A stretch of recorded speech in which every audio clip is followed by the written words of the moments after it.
Hello ma'am, मेरा नाम राजश्री सोनी है। मैं रतलाम एमपी से हूँ। एंड मैंने ग्रेजुएशन में बीबीए किया है एक्रोपोलिस कॉलेज इंदौर से। एंड एमबीए एचआर किया है एमजी यूनिवर्सिटी भोपाल से।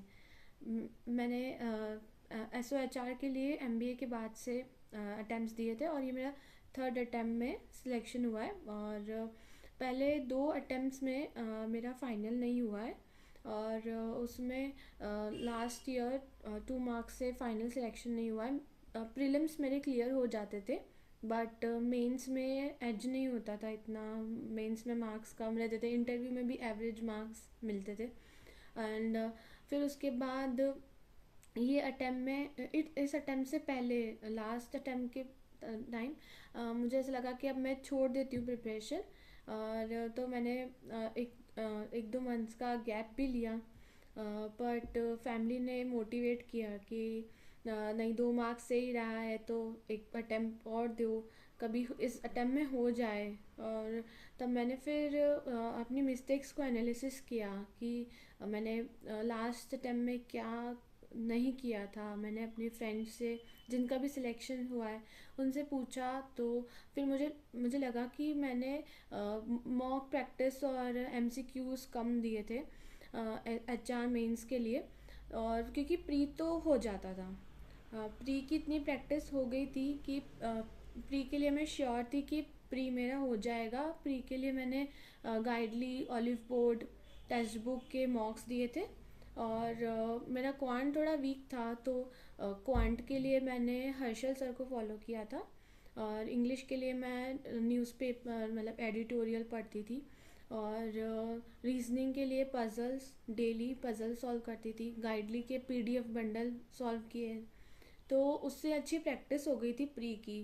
तो फिर मैंने सिर्फ प्री के लिए मॉक्स दिए थे और उसमें टारगेट रहता था कि 85 प्लस 95 तक परसेंटाइल आ जाए, ताकि प्री के लिए श्योर रहे तो मेंस की प्रिपरेशन भी हम कॉन्फिडेंस के साथ कर सके।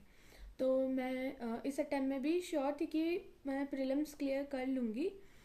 तो इस बार मैंने स्टार्टिंग से ही मेंस के लिए पढ़ना स्टार्ट कर दिया था। पहले मेरी ये भी मिस्टेक थी कि पहले मैंने प्री के बाद मेंस का पढ़ा था, तो उतना टाइम मिलता नहीं था कि लास्ट अटेम्प्ट में भी मुझे इस एमसीक्यू प्रैक्टिस और इन सब के लिए टाइम ही नहीं मिला।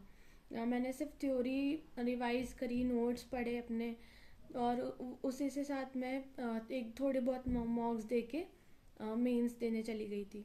तो मैंने फिर इस अटेम्प्ट में स्टार्टिंग से ही प्री के साथ मेंस को भी लेके चली। और मेंस के मैंने आदर्श सर है टेलीग्राम पर, उनका ग्रुप ज्वाइन किया था।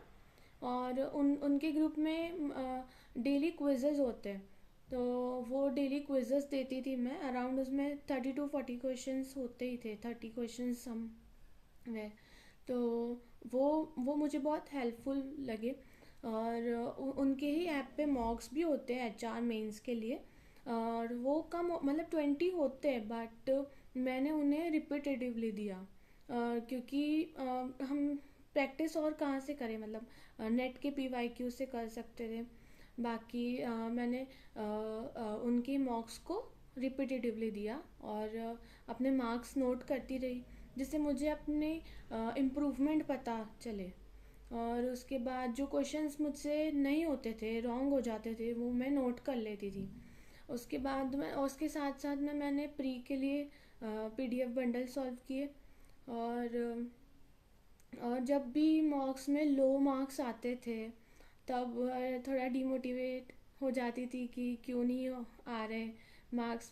कभी होता था कि कोई मॉक अच्छा नहीं गया, तो फिर उसके बाद फैमिली के साथ टाइम स्पेंड करके और कुछ मोटिवेशनल सॉन्ग सुन लिया, तो थोड़ा वापस से चार्ज अप होके फिर पढ़ने बैठ जाती थी। और मैंने सेट कर लिया था कि मुझे प्री के पहले मेंस का सिलेबस कंप्लीट करना है। तो वैसे ही मैंने टारगेट डिवाइड कर लिया था कि इतने वीक्स में एचआरएम, फिर एचआरडी, देन आईआर। तो वैसे ही मैं मतलब एक डायरेक्शन के साथ स्ट्रेटजिकली पढ़ी। और उसके बाद मैंने उसके साथ मॉक्स भी मतलब क्विजेस पहले देती थी टॉपिक वाइज एचआर के लिए, और साथ साथ में प्री के मॉक्स।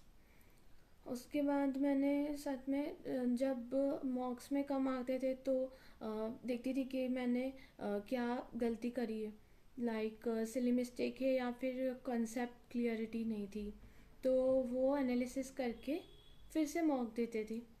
तो फिर कभी अच्छे भी मार्क्स आ जाते थे, कभी कम।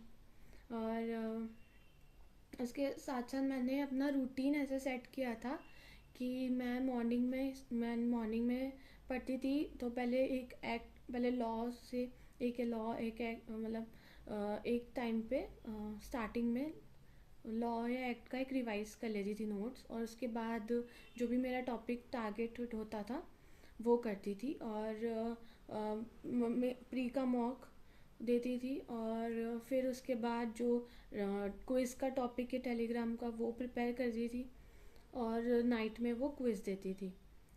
उसके बाद जब प्रीलिम्स हुआ था, प्रीलिम्स में मेरे 60 अराउंड कट ऑफ था इस बार, एंड मेरे 72 मार्क्स थे। तो प्री भी हो गया था, मतलब कॉन्फिडेंस था प्री देने के बाद कि प्री हो जाएगा। तो मेंस के लिए भी कॉन्फिडेंटली प्रिपेयर कर पाई मैं कि हाँ मेरा प्री हो जाएगा। तो कम वैकेंसीज थी, तो लगता था कि होगा या नहीं, बट बिलीव रखा खुद पे और फेथ भगवान पे, तो होना ही था। मतलब लगता है, फीलिंग आ जाती है कि प्री तो हो जाएगा। और फिर उसके बाद मेंस के लिए मैंने मल्टीपल टाइम रिवीजन किया। मैंने last year Lakshmi Kushwaha ma'am का कोर्स बाय किया था, तो वीडियोस तो मैंने देख ली थी। फिर उसके बाद इस बार मैंने सिर्फ नोट्स रिवाइज किए थे, एंड ह्यूमन पैरेटस की बुक्स भी थी, तो उससे भी उन्हें भी मैंने 2 टाइम्स तो रीड किया ही है ह्यूमन पैरेटस की बुक्स को। तो वो भी मल्टीपल टाइम रिवीजन से ही हम रिकॉल कर पाते हैं एग्ज़ाम में। मैंने लास्ट ईयर यही मिस्टेक की थी, और उसके बाद इसीलिए मैंने इस बार अपनी सारी मिस्टेक्स को रेक्टिफाई किया कि मैं वो सब मिस्टेक्स नहीं करूं, और सेट कर लिया कि मैं मिनिमम 8 आवर्स तो पढूं। मिनिमम 8 आवर्स मैं देती थी, और मैक्स करने की कोशिश करती थी कि 7 मतलब 8 से ऊपर हो, 7-8 से ऊपर ही हो। और वीक और टारगेट्स भी कंप्लीट करने के लिए कोशिश करती थी। मतलब मोटिवेशन हो, कभी कभी हमें लगता है कि हमें कोई मोटिवेट कर दे, बट फिर यह होता है कि वो टेम्परेरी होता है।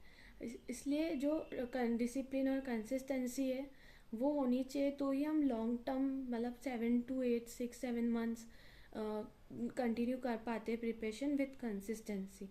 तो मैं डेली टू डू बनाती थी स्टार्ट मॉर्निंग में, और वो जब हम टिक करते जाते तो भी एक कॉन्फिडेंस आता है, और ये कि अब नेक्स्ट डे और ज़्यादा पढ़ना है। मतलब ऐसे हो गया था एंड तक आते आते। तो ये प्रिपरेशन जर्नी ने ना पूरा चेंज कर दिया मुझे। मैं पहले थोड़ी इम्पेशेंट थी, तो पेशेंस आ गया है, और फेलियर को फेस करना, कामनेस, तो मतलब एक पूरी पर्सनालिटी ट्रांसफॉर्म कर दी है 2-3 साल में। और जब सबको देखते थे कि सबका हो रहा है, तो एक कंपैरिजन, सेल्फ डाउट, ये सब भी आता ही है। मैं फिर क्या करती थी कि यूट्यूब पे ही जो भी सिलेक्टेड है उनका इंटरव्यूज़ देखती थी। तो वो लगता था कि ये सबके साथ हो रहा है, सबको सेल्फ डाउट होता ही है। तो मुझे लगा कि ये प्रिपरेशन की फेस का एक पार्ट है, उसे सबको मतलब सबके साथ होगा, और मेरे साथ भी हो रहा है। तो मतलब मैं सही भी कर रही हूँ ऐसा। फिर मैं अपनी फ्रेंड से बात कर लेती थी कि मैं ये कर रही हूँ डेली, तो मैं राइट ट्रैक पे तो हूँ ना, और इतना एफर्ट दे रही हूँ तो आउटपुट मिल जाएगा, मतलब हो जाएगा इस बार। और इसी मतलब फेथ के साथ एग्ज़ाम में अपीयर हो। थोड़ा ज़्यादा पढ़ते तो ऐसा डर भी लगता है कि होगा या नहीं। तो फिर ये है कि अपनी प्रिपरेशन पे मैंने बिलीव रखा इस बार कि हो जाएगा, मैनिफेस्ट किया, और कि मेरा हो गया है सिलेक्शन। वैसे ही पढ़ा, और जब रिज़ल्ट आया तब मतलब बहुत ही ओवरवेलमिंग मोमेंट था। हम तिरुपति बालाजी से आ रहे थे दर्शन करके, तो ऐसा लगा कि बस भगवान ने सुन लिए। ट्रेन में ही थे और तब रिज़ल्ट देखा और मैंने बस वो बोला कि हो गया। तो पेरेंट्स के आईज़ में भी वो प्राउड मोमेंट देखते हैं ना कि उन्हें भी लगता है, उन्हें देख के लगता है कि बस जैसे हमारा नहीं, मतलब हमारे साथ साथ उनका भी ड्रीम कम ट्रू वाला मोमेंट हो। और फिर उसके बाद रोना, खुशी भी, बहुत ही अच्छा मोमेंट होता है जब पता चलता है कि हाँ हो गया। इतने साल के एफर्ट्स रिजल्ट में कन्वर्ट होता है, तो लाइफ चेंज हो जाती है बस। अभी तो हुआ ही है सिलेक्शन, स्टिल मुझे फीलिंग हो रही है कि बहुत चेंज आ गया है। और यही था कि जब रिज़ल्ट आया फिर पहले तो लग रहा था कि सच में हो गया है और बैंक भी अच्छा है। और फिर मुझे ये था कि मैम मेरा ये था कि मोमेंट। और फिर उसके बाद मैं वो स्टिल हो गई एकदम कि अब क्या मतलब उसके बाद ये जर्नी जर्नी पूरी रिवाइंड हो जाती है उस मोमेंट पे कि हमने कितने स्लीपलेस नाइट्स और ये सब दिए ना, सब वर्थ इट लगता है। कितने आवर्स हमने दिए, कितने मॉक्स हमने अटेम्प्ट करे, वो सब सब वर्थ इट हो जाती है पूरी जर्नी। जब वो प्राउड मोमेंट होता है सब सबके फेस पे, हम देखते हैं कि हम हमारे लिए प्राउड है। तो पर फैमिली के सपोर्ट के बिना तो पॉसिबल ही नहीं हो था। मैं घर पे रह के ही पढ़ती थी, तो मतलब फैमिली का फुल सपोर्ट था कि अ, पढ़ो, मतलब जितने आवर्स देने हैं, ऐसा कुछ नहीं था प्रेशर। और कभी नहीं भी हुआ, जैसे लास्ट टाइम मैं तो गिव अप ही कर चुकी थी, बट फैमिली ने सपोर्ट किया कि और अटेम्प्ट मतलब है तो देना चाहिए, एक लास्ट ये वाला ऐसे दो कि लास्ट अटेम्प्ट जैसा दे रहे हो।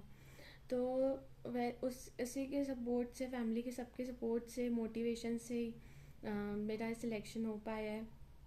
और उसके बाद ये जर्नी मतलब पूरा ट्रांसफॉर्म कर देती है। जब हम पहले कैसे थे, इतना सेल्फ डाउट और ये सब होता था, और अब एक अलग ही कॉन्फिडेंस आ जाता है। और जो भी इस ईयर प्रिपेयर कर रहे हैं उन्हें मैं यही बोलना चाहूँगी कि कभी मतलब अभी गिव अप मत करो, कंसिस्टेंट रहो और डिस्ट्रैक्शन अवॉइड कर दो। मैंने 6 to 7 months बिना किसी सोशल मीडिया, सिर्फ व्हाट्सएप था, सब जो भी सोशल मीडिया अलग अलग जो भी तुम्हारे डिस्ट्रैक्शंस है, तो वो सबको थोड़े टाइम के लिए मैंने कट ऑफ कर दिया था और सिर्फ अपने प्रिपरेशन पे फोकस किया था कि मैं कहाँ लैग कर रही हूँ, मुझे कितना और इम्प्रूव करना है, मेरे कितने मार्क्स आ रहे हैं, मेरा और क्या टारगेट है नेक्स्ट। बस उसी पे ध्यान दिया और चेंज हो गया सब। मतलब 6 to 7 months डेडिकेशन के साथ दे दो ना, तो डेफिनेटली होगा। अभी से स्टार्ट कर देंगे ना तो एज होगा। प्री के पहले ही मेंस का सिलेबस कंप्लीट होना चाहिए, ताकि मल्टीपल टाइम रिवीजन का भी मिलना चाहिए कि हमने मल्टीपल टाइम रिवीजन किया है, तो ही हम रिकॉल कर सकते हैं। 2 to 3 टाइम्स तो 3 टाइम्स तो मिनिमम रिवाइज करना है सिलेबस, तभी हो पाएगा। मतलब मैंने भी लास्ट ईयर थोड़ा कम प्रैक्टिस थी, कम रिवीजन था, तो मतलब 4 to 5 मार्क्स का ही मार्क ज़्यादा थे कट ऑफ से, और जनरल कैटेगरी में हो तो 10 मार्क्स तो चाहिए। तो इसलिए मैंने इस बार ऐसे किया कि एक एक मार्क्स इम्पॉर्टेंट है। लॉज में भी कोई भी लॉज स्किप नहीं किए, कोड्स भी पढ़े थे। उसके बाद अब तो कोड्स इम्प्लीमेंट हो गए, तो अभी भी पढ़ना है। और जो भी है सारा सिलेबस सब पढ़ना है, कुछ भी नहीं छोड़ा, क्योंकि रिस्क नहीं लेना चाहती थी मैंने ऐसे ही दिया कि ये लास्ट अटेम्प्ट है। तो और उसका रिज़ल्ट भी फिर मिलता है अगर आप पूरा डेडिकेशन के साथ दो। तो पहले मैंने यही किया, मुझे लग रहा था कि मैंने अच्छा से पढ़ के दिया है, लेकिन फिर भी मेरी साइड से ही कमी थी लास्ट ईयर, तो नहीं हो पाया। बट इस बार फिर मैंने यही सोचा कि मुझे कोई भी मेरी साइड से कमी नहीं रखनी। मैं जितना मैथ्स आर्ट्स पढ़ सकती थी उतना पढ़ा, और जो भी सारे टॉपिक्स थे सब पढ़े। 2 to 3 टाइम्स रिवीजन तो किया। फिर उसके बाद डेली मैंने क्विज़ दिए, और मॉक्स भी दिए प्री के बाद मेंस के।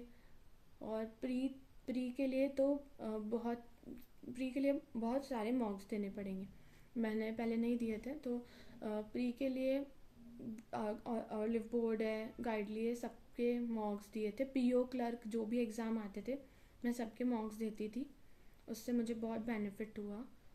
तो और मैंने इंटरव्यू के लिए मैम को फॉलो किया था। मैम को मॉक इंटरव्यू का सेशन लिया था, और मुझे बहुत बेनिफिट हुआ मैम के फीडबैक से। इस बार मेरे इंटरव्यू में भी मार्क्स इंक्रीज़ हुए लास्ट ईयर से, और उससे भी एक एज मिलता है। तो हर स्टेज है उसको सीरियसली लिया। और उसके बाद मैं यही कहना चाहूँगी कि thank you so much ma'am.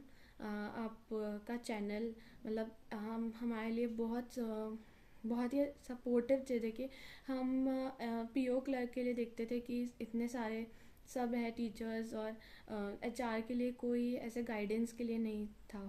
तो मैम ने जो भी मतलब इनिशिएटिव लिया है ये चैनल और मेंटरशिप का, वो बहुत अच्छा है। और thank you so much ma'am हमें गाइड करने के लिए। Thank you.